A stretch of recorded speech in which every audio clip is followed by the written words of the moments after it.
Oke, selamat sore. Kita akan membuat pupuk super lagi nih, pupuk organik cair. Sangat bagus sekali buat masa pertumbuhan tanaman, terutama pada tanaman seperti sayur-sayuran, jahe, cabai, dan lain-lain. Oke, apa aja bahannya? Jadi, untuk bahannya kita menggunakan ini anakan pisang, ini bekas pisang dari pisang hutan, kita ambil di belakang rumah, dan sabut kelapa sedikit aja karena ini untuk usia pertumbuhan, dan daun gamal.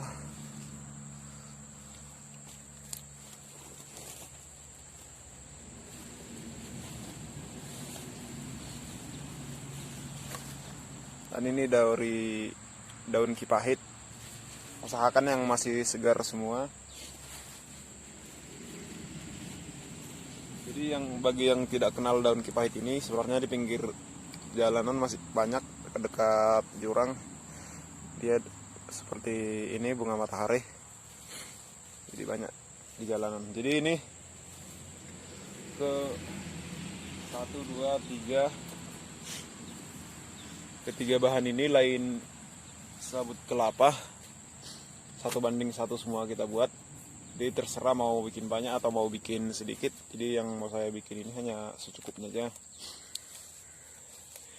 Jadi yang pot yang mau kita buat ini bukan semata-mata hanya untuk tanaman. Jadi ini nanti ada rahasia pembuatan pengembangbiakan pengembangbiakan jamur jakaba dan pembuatan PSB, ada rahasianya di pupuk organik cair kita ini. Oke, disimak, jangan di skip videonya. Oke, langsung kita eksekusi, langsung kita potong-potong, kita rajang. Paling utama jangan lupa siapkan wadahnya.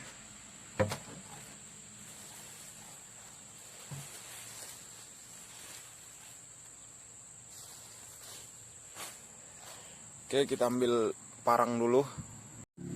Oke, lanjut.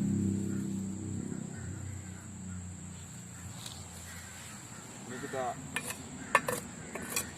cacah-cacah aja.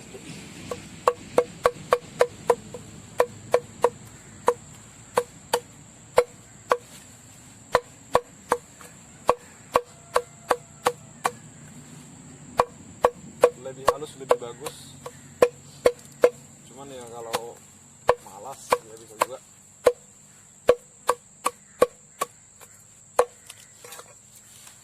Oke, langsung kita masukkan.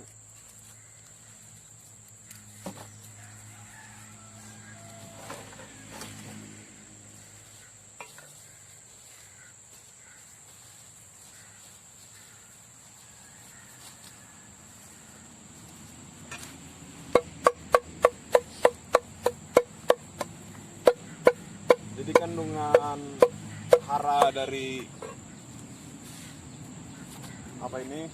daun kipahit ini sangat lumayan. Unsur hara mikronya pun ada, dan terutama unsur hara nitrogennya yang kurang lebih 3%. Jadi karena ini untuk usia tanaman pada pertumbuhan atau masa vegetatif,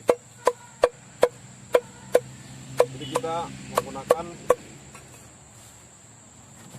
bahan dominan nitrogen, karena itu salah satu yang paling penting dibutuhkan tanaman usia muda.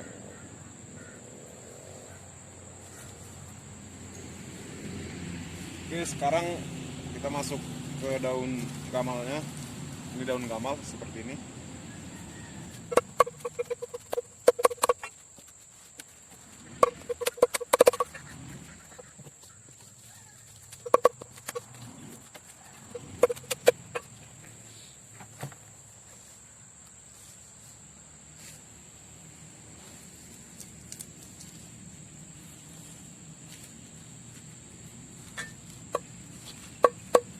Tapi untuk mencacah ini sebaiknya sebenarnya lebih bagus lagi, biar lebih dihaluskan lagi, biar lebih cepat keluar sari-sari unsur haranya.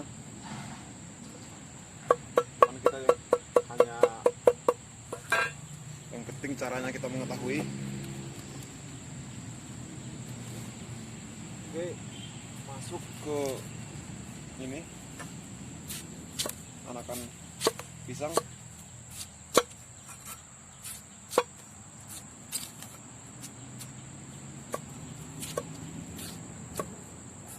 Jadi untuk batang pisang dominan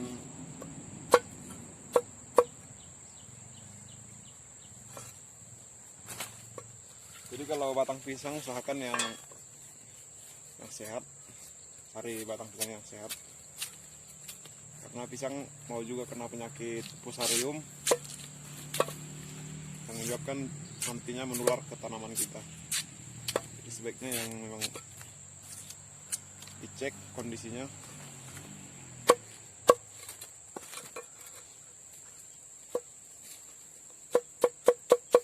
Jadi untuk batang pisang kandungannya dominan fosfor dan kalium.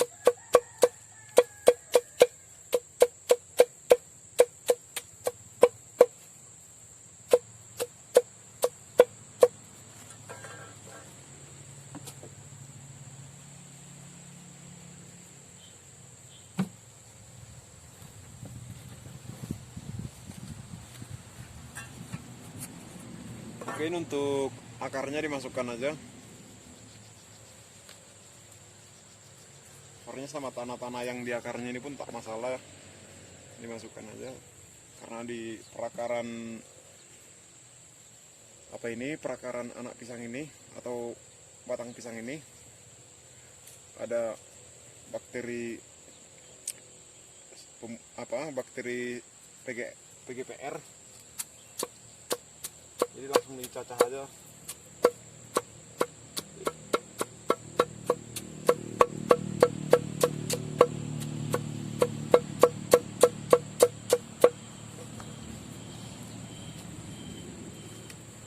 Jadi untuk bonggol pisangnya diikutkan aja semua, karena bonggol pisang itu mengandung hormon CPT atau hormon perangsang pertumbuhan pada benih sebuah tanaman. Jadi memang saling melengkapi untuk masa pertumbuhan tanaman.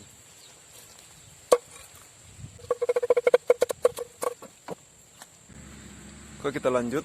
Setelah ketiga bahan tadi kita cacah 1:1 semua, batang pisang sama dengan beserta bonggol-bonggolnya, akar-akarnya, daun gamal, daun kipahit 1:1 semua. Oke, langsung kita masuk ke ini sabut kelapa. Jadi sabut kelapa ini kulit luarnya kita buang dulu karena zat taninnya sangat tinggi di situ. Jadi apa efek samping zat tanin bagi tanaman?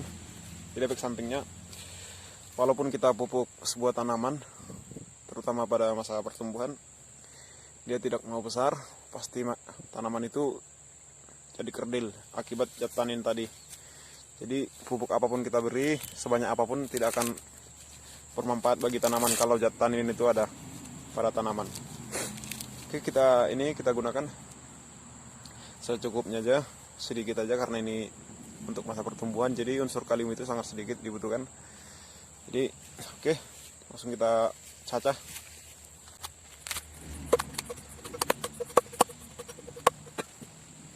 Oke, sabut kelapanya udah selesai kita cacah.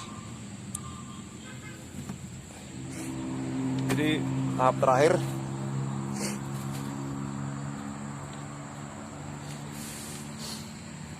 molase. Jadi untuk proses dekomposer pupuk organik cair ini, jadi untuk MM4 nya terserah mau sedikit mau banyak. Jadi kalau banyak dia pasti cepat prosesnya.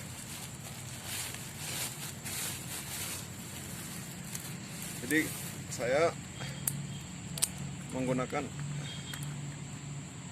M4 sekitar 200 cc. Ya nggak nyampe, ini paling enak.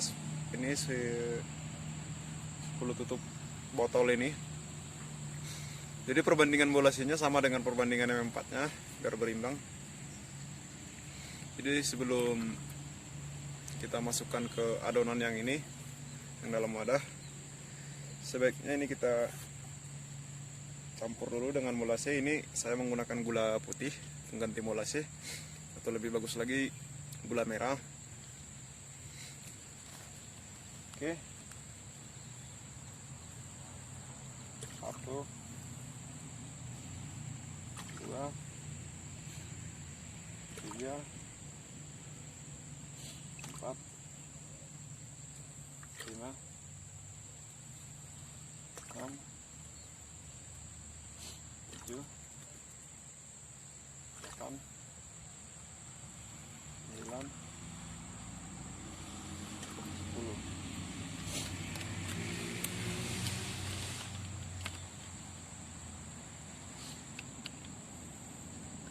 Oke, untuk M4 nya jangan sampai salah, jangan memakai M4 ternak, beda sama dengan yang ini. Jadi yang dipakai itu warna kuning, M4 pertanian. Jadi ini setelah kita campur dengan molase atau gula putih, kita diamkan pinomat setengah jam. Untuk ini kita skip dulu. Oke. Jadi sambil kita mendiamkan ini, sebaiknya jangan kena prosesnya, sebaiknya jangan di panas hari atau di tempat yang terlalu banyak cahaya. Untuk perbandingan ini, media yang kita cacah dengan air 1:1 aja. Contohnya bahan ini segini, kita tambah air segini juga. Oke, jadi untuk proses penyimpanannya sebaiknya di tempat yang di suhu ruangan, di tempat teduh. Dan ini cara yang saya gunakan, prosesnya dengan cara tertutup tanpa udara. Jadi nanti 1 kali 2 hari bisa digoyang-goyang, campur-campurkan biar cepat prosesnya, dan bisa dibuka tutup nanti. Kalau bisa tiap hari, biar jangan, karena dia mengandung gas selama proses fermentasinya, dia harus kita buka tiap hari. Kalau wadahnya rawan meledak, jadi kalau wadah tempat saya ini walaupun tidak saya buka tidak masalah sebenarnya, karena ini nanti kita tutup rapat dengan plastik, dengan karet, jadi gak bakalan meledak. Atau mungkin bisa bikin saluran pakai selang ke dalam air botol yang berisi air, tempat pembuangan gasnya, jadi nggak capek bongkar-bongkar. Oke, terserah yang mana yang mau dipilih, yang mana yang paling simpel. Jadi saya hanya gini aja, hanya sederhana aja. Oke, untuk